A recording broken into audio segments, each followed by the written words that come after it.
এ বেটা সজীব, কি হচ্ছে তোর? এত ছটবট করতু কে? এদিকে আয় তো।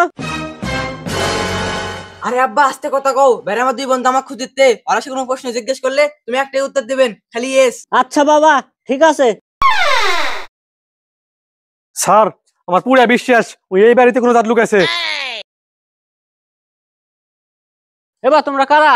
এদিক ওদিক কি খুঁজিতেন? আবার তোমার হাতে লাঠি দেইতি কাক খুঁজিতেন? এই মুরব্বি, সজীব কই? সজীব কে? কি হচ্ছে রে বা? সজীব আমার বেটা। আর তোমরা কারা? আমরা থানা থেকে আসিছি, আইনের লোক। আর আমাদের কাছে প্রমাণ আছে আপনার ছেলে গাঁজার ব্যবসা করে, এর পিছনে নাকি আপনার হাত আছে। এটা কি সত্য? ইয়েস। আপনি জানেন গাঁজার ব্যবসা করা আইনত দণ্ডনীয় অপরাধ, এটা যুব সমাজ নষ্ট করে। ইয়েস। এই এখনই একে ধরো। এই শালা চল থানা চল, গাঁজা তোমার পিছন দিয়ে দিব আজকে, আসো। ইয়েস। দেখ আব্বা মুরব্বী মানুষ, আব্বার বয়স হয়ে গেছে, দুদিন পর তো মরে যাবে। দেখ থানার যাই থাক, আমি তো বেঁচে কেন।